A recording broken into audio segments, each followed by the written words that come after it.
आपण पाहताय महाधुरळा.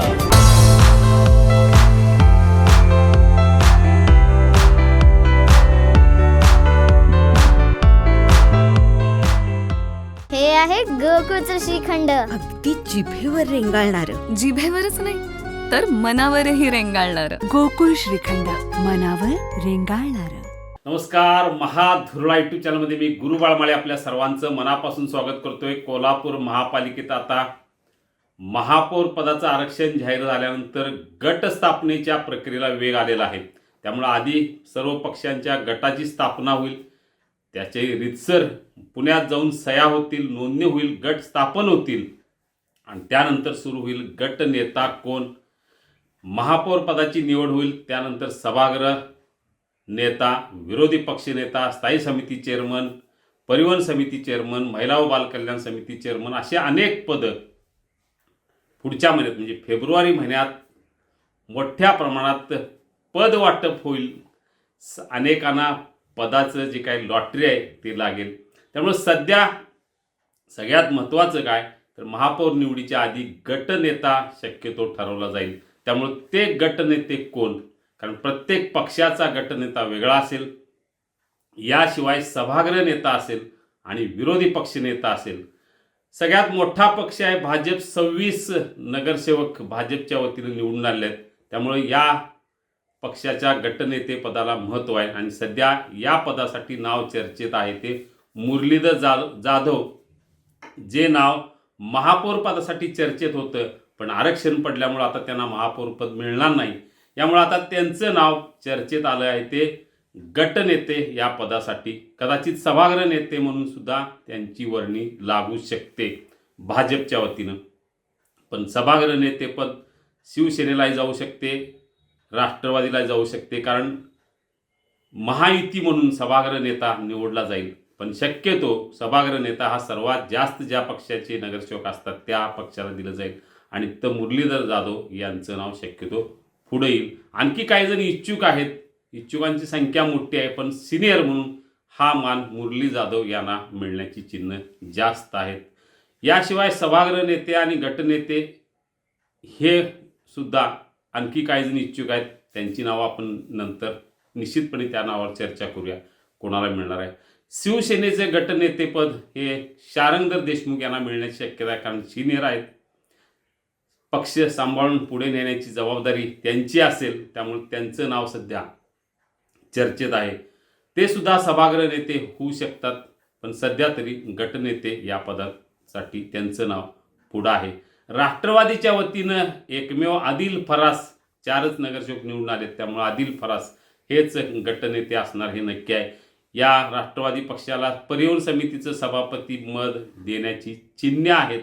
त्यामुळं एखाद्या व्यक्तीला, नगरसेवकाला परिवहन समितीचं सभापतीपद मिळेल.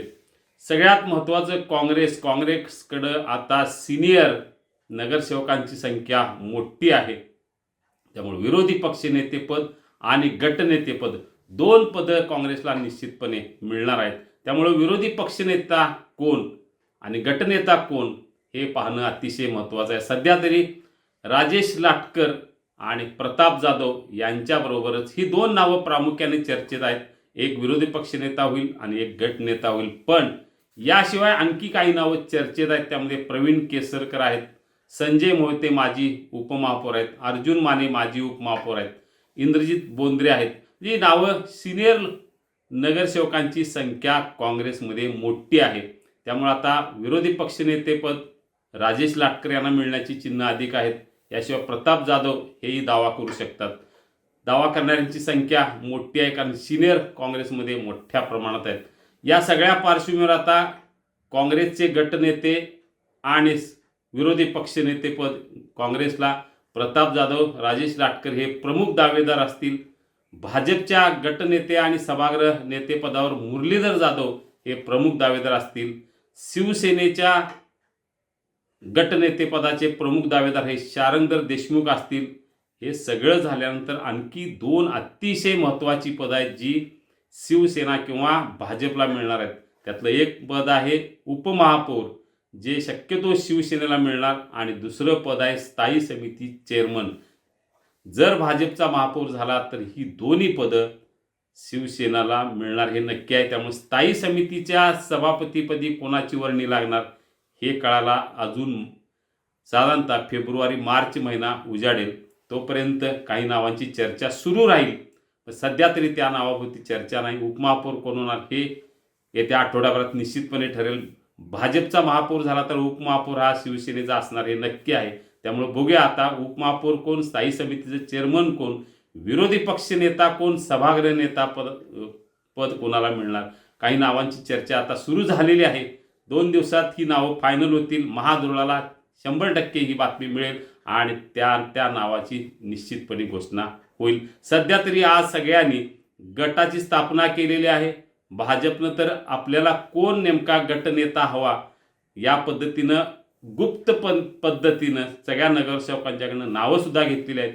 त्या नावाची रितसर घोषणा ही मुंबईतनं होईल. इकडनं नावं पाठवली जातील, 2-3 नावं पाठवली जातील. त्यातल्या एखाद्या नावावर शिक्कामोर्तब होईल. 2 दिवसात ही सगळी प्रक्रिया बहुतेक सर्वच पक्षांची पूर्ण होईल. पाहूया. सस्पेन्स आहे बरंच अजून, कारण बरीच पदं आहेत, मागणाऱ्यांची संख्या मोठी आहे. कोणाला कोणतं पद मिळणार हे कळेलच. त्यासाठी सबस्क्राईब करा महाधुरळा यूट्यूब चॅनल. धन्यवाद.